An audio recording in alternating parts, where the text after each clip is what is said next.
Welcome. This is Radio Pras.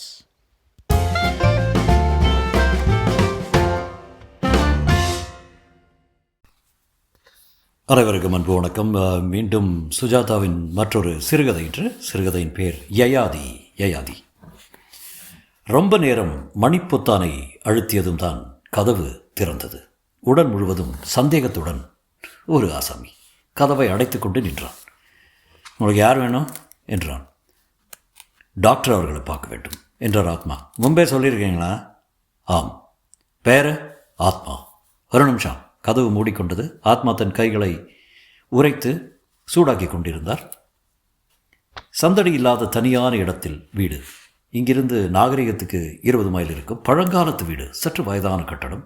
கதவு திறந்தது. உள்ளே வருங்க. உள்ளே பழுத்த ஆப்பிளின் மனமும் வானிஷ் மனமும் மெலிதாக வீசின. சிவப்பு கம்பளம் அங்கங்கே பிராணன் விட்டிருந்தது. ஒரு குட்டி நாய் சாஸ்திரத்துக்கு வள் என்று குறைத்துவிட்டு உடனே வாரை விஷ் விஷ் என்று ஆட்டத் தொடங்கியது. மர மாடிப்படி முனகியது. மாடி அறையில் ஒரு நாற்காலியில் ஆத்மாவை உட்கார வைத்துவிட்டு ஒன்றும் தெரிவிக்காமல் காணாமற் போனான் அந்த சந்தேகன். ஆத்மாவுக்கு அந்த மௌனம் பழக்கமில்லாததாக இருந்தது. எதிரே புத்தக வெள்ளமாக அலமாரிகள், சுவரில் படங்கள், கவிதை. Time you old gypsy man, will you not stay? Put up your caravan just for one day. செங்கல் நிற திரைகளின் ஊடே ஆதிகாலத்து சூரியன் மஞ்சள் குங்குமத்துடன் தெரிந்தான். சூரியனுக்கும் வயதாகிறது. ஹலோ மிஸ்டர் ஆத்மா, நீங்கள் அரை மணி நேரம் தாமதமாக வந்திருக்கீங்க. டாக்டர்? இவரா டாக்டர்? மன்னிக்கவும், இந்த இடத்தை கண்டுபிடிக்கிறது சிரமமாக இருந்தது. ஆமாம் ஆமாம், கொஞ்சம் தனிமையான இடம் இல்லையா? வரைபடம் கொடுத்திருந்தேனே வருவதற்கு வழிகாட்டி, அது உபயோகப்படவில்லையா? பட்டது. இருந்தும் சிரமமாகத்தான் இருந்தது. ஒளிந்து கொண்டிருக்கிறேன் இல்லையா? அந்த வரைபடத்தை தருகிறீர்களா? வரைபடத்தை வாங்கி கிழித்து போட்ட டாக்டருக்கு 60 சொச்சம் வயது இருக்கும். மண்டையின் முன்பாகம் முழுவதும் வழுக்கை. பழைய ஞாபகத்துக்கு காதுகளின் அருகேயும் பக்கவாட்டிலும் 2 ரோமத்திட்டுகள்.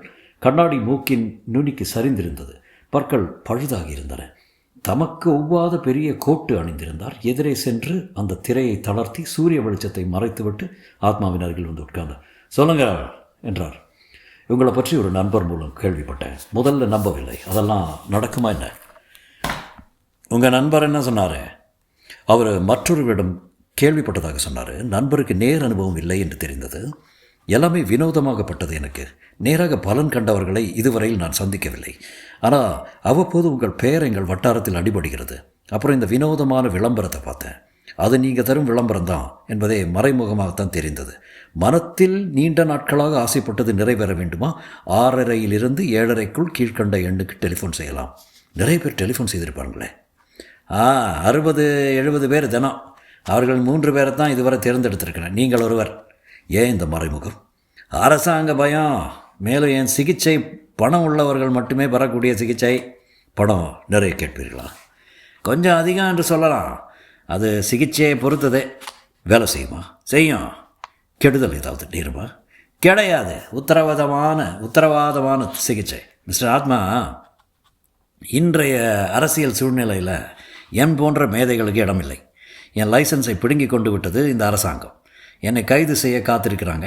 ஒரே ஒரு தடவை நிகழ்ந்த விபத்தினால், அதுவும் முற்றும் சிகிச்சை பெற்றுக்கொண்டவரின் தவறினால் நிகழ்ந்த விபத்தால் நான் தலைமறைவாக வாழ வேண்டியிருக்கிறேன். நான் அதிக பணம் கேட்பது என் சொந்த செலவுக்காக இல்லை, என் ஆராய்ச்சிக்காக. விபத்தா? ஆமாம். அந்த ஆசாமி இறந்து விட்டார். நீங்கள் பயப்படாதீங்க. சிகிச்சையின் போது மது அருந்தக்கூடாது என்று படித்து சொல்லி எழுதி வாங்கி கொண்டேன். அதையும் மீறிட்டார்.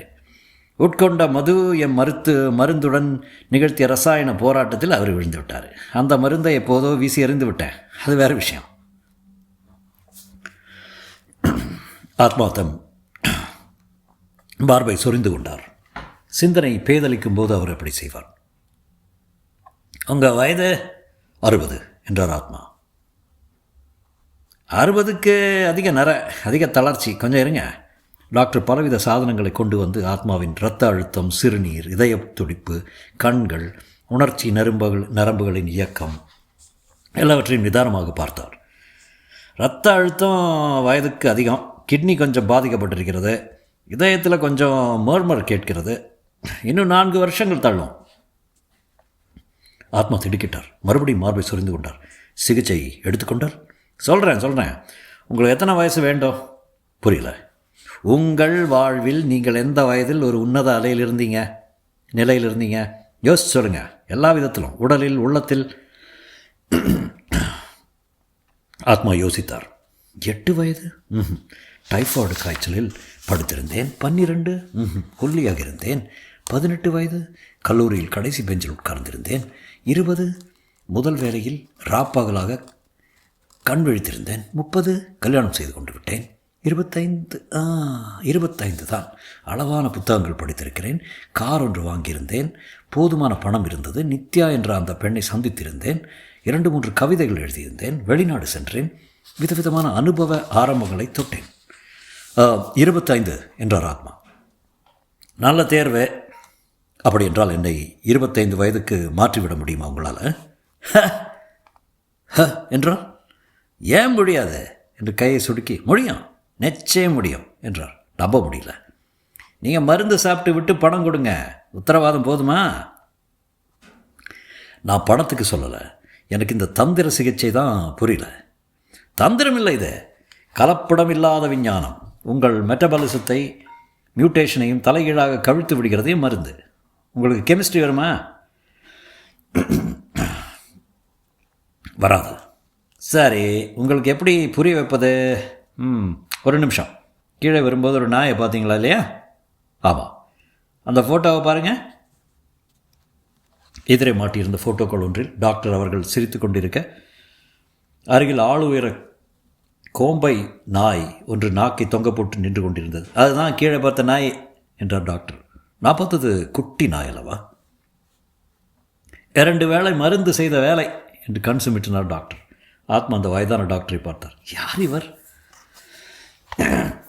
பொய்யா சாமியா? இல்லை, இவர் என் உடம்பை பரிசோதித்து சொன்னது மற்ற டாக்டர் சொன்னதுடன் பொருந்துகிறதே. இருந்தும் இது சாத்தியமா? இந்த காலத்தில் என்னென்னவோ மாத்திரைகள் எல்லாம் கண்டுபிடித்திருக்கிறார்கள். இதுவும் சாத்தியமாக இருக்கலாமே. ஒரு யுவதி 2 கோப்பைகளில் பருக பானம் கொண்டு வந்தால் மேஜையின் மேல் வைத்துவிட்டு திரும்பினாள். சச்சு, கொஞ்சம் இரு என்றார் ஆத்மா. இது யார் தெரியுமா? மிஸ்டர் ஆத்மா, உங்கள் பேத்தியா என்று சிரித்துவிட்டு, இது என் மனைவி, 6 வேளை சாப்பிட்டிருக்கிறா. சச்சு, திரும்படி என்றார். ஆத்மாவை சவால் விடுவது போல பார்த்த அந்த பெண்ணின் கன்னங்களில் ஆப்பிள் தெரிந்தது. உடலில் இளமை எழுதியிருந்தது. எப்படி இருக்கிறா பாருங்க, வில் மாதிரி விண் என்று. போங்கத்தான் என்று அவள் அலட்சியமாக கூறி சென்றாள். ஆத்மாவின் மனத்தில் சற்று நேரம் அவள் பாக்கியிருந்தாள். என்னால் அவளை பார்க்கத்தான் முடியும், வேற ஒன்றும் செய்ய முடியாது என்றார் டாக்டர். டாக்டர், நீங்களே ஏன் மருந்து சாப்பிடல? இந்த கேள்வி கேட்பீங்கன்னு எனக்கு தெரியும். எனக்கு இன்னும் வேலை வரல. மற்றவர்களுக்காக நான் தியாகம் செய்து கொண்டிருக்கேன். நான் மருந்து சாப்பிட்டு இளம் வயதை எழுதி விட்டால் நான் செய்த ஆராய்ச்சி எல்லாம் பாழ். இதன் ஃபார்முலா எல்லாம் தலையை தொட்டு இங்கே இருக்கிறது. எல்லாம் மறந்து விட்டால் மறுபடியும் முதலிருந்து ஆரம்பிக்க வேண்டும். எழுதி வைத்து விடுவது தானே? எழுதி கொண்டிருக்கிறேன். ஒருவேளை மருந்து தயாரிப்பதற்கே 6 மாதங்கள் ஆகிறது. தயாரிப்பு முறையை எழுதுவதற்கு வருஷக்கணக்கில் ஆகும். எனக்கு ஒன்றும் அவசரம் இல்லை. உள்ளே வாருங்க, உங்களை மன்மதன் மாதிரி மாற்றி விடுறேன். உத்தரவாதம். யயாதி கதை தெரியுமா உங்களுக்கு? தெரியும். புராண காலத்திலிருந்தே இளமைக்கு மருந்தை தேடிக்கொண்டிருக்கிறார்கள். காயகல்பங்களும் அமிர்தங்களும் அதெல்லாம் கற்பனைகள். இது நிஜம். கொஞ்சம் படுத்துக்கொள்ளுங்க. உங்கள் இரத்த அழுத்தத்தையும் மறுபடியும் சோதிக்க வேண்டும். அந்த மருந்து தங்க நிறத்தில் இருந்தது. தத்தளித்தது. வீட்டில் குளிர்பதன பெட்டி இருக்கிறதல்லவா, அதில் வைத்து கொள்ளுங்கள். 2 நாளைக்கு ஒரு வேளை சாப்பிடுங்க. மயக்கம் வந்தால் பேசாமல் படுத்து விடுங்கள். 1 வாரத்துக்கு வீட்டை விட்டு வெளியே போகாதீங்க. அதிக பேரை சந்திக்காதீங்க. மார்க் பண்ணியிருக்கிற அளவுக்கு மேலே சாப்பிடாதீங்க. பெண்ணுறவு, மாமிசம், மது எதுவும் கூடாது. மிக குறைந்த அளவு கோதுமை பண்டங்களை சாப்பிடுங்க. உங்கள் விலாசம் கொடுத்து விட்டு செல்லுங்க. நான் வந்து 3 நாட்களில் உங்களை பார்க்குறேன். பணம் வர்றேன். இன்றைக்கு என்ன தேதி? 5. 14ஆம் தேதியிட்டு எனக்கு ஒரு செக் எழுதி கொடுங்க, போதும். அதுக்குள்ளே உங்களுக்கு ஒன்றும் நிகழவில்லை என்றால் உடனே நீங்கள் உங்கள் பேங்கிற்கு டெலிஃபோன் செய்து செக்கை ரத்து செய்து விடலாம். நிகழ்ந்தால், மருந்து வேலை செய்தால்? டாக்டர் சிரித்து, மிஸ்டர் ஆத்மா, நீங்கள் 25 வயதை எழுதி விடுவீங்க. என்னை சந்தித்ததை, என்னிடம் மருந்து வாங்கி சாப்பிட்டதை, எனக்கு செக் எழுதி கொடுத்ததை எல்லாம் மறந்து விடுவீங்க. அப்படி ஞாபகம் பாக்கி இருந்தாலும் இந்த தொகையை மனமுவந்து கொடுக்க தயங்க மாட்டீங்க. இளமை விலையற்றது. தொகை எவ்வளவு? 75,000. அடேயப்பா, ஏறக்குறைய என் வாழ்நாள் முழுவதும் சேர்த்து வைத்தது. கிடைக்கப் போவது மற்றொரு வாழ்நாள் மிஸ்டர் ஆத்மா. 4வது தினம் ஆத்மாவின் விலாசத்தை வைத்துக்கொண்டு டாக்டர் மெதுவாக அந்த வீட்டின் வாசலில் வந்து நின்றார். துணுக்குற்றார். வீட்டு வாசலில் ஒரு சிறிய கூட்டம் இருந்தது. அமைதியாக ஒருவருக்கொருவர் பேசிக் கொண்டிருந்தார்கள். ஒரு போலீஸ் தொப்பி தென்பட்டது. என்ன சார் ஆச்சு? இந்த வீட்டில் ஒரு வயதானவர் இருந்தார், ரொம்ப நல்ல மனுஷன், தனியாக தான் இருந்தார். என்ன ஆச்சு அவருக்கு? காணாமல் போயிட்டார். அதெல்லாம் ஆச்சரியம் இல்லை. அவர் எங்கேயாவது ஊருக்கு கீருக்கு போயிருக்கலாம், ஒருத்தரும் கவனிக்கலாம். ஆனால் பாருங்கள் பெரியவரை, நேற்று ராத்திரி வீட்டுக்குள்ளே வராட்டுன்னு அழுக சத்தம் கேட்குதான். கதவு உள்பக்கம் தாபா போட்டிருக்குது. பக்கத்து வீட்டுக்காரங்க ஜன்னல் வழியை எட்டி பார்த்தா உள்ள நீங்களே போய் பாருங்களேன், ஒரே மர்மம். டாக்டர் தயக்கத்துடன் உள்ளே நுழைந்தார்.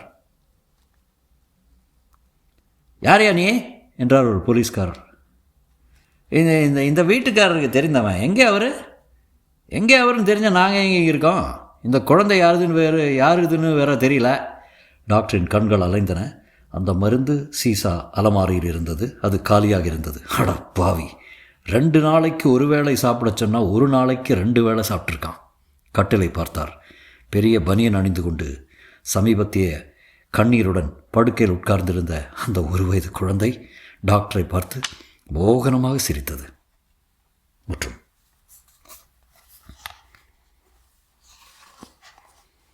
உங்களுக்கு பிடிச்ச அந்த கதை ஆஸ் யூஷுவல் சுஜாதா ஸ்டைல் தான்.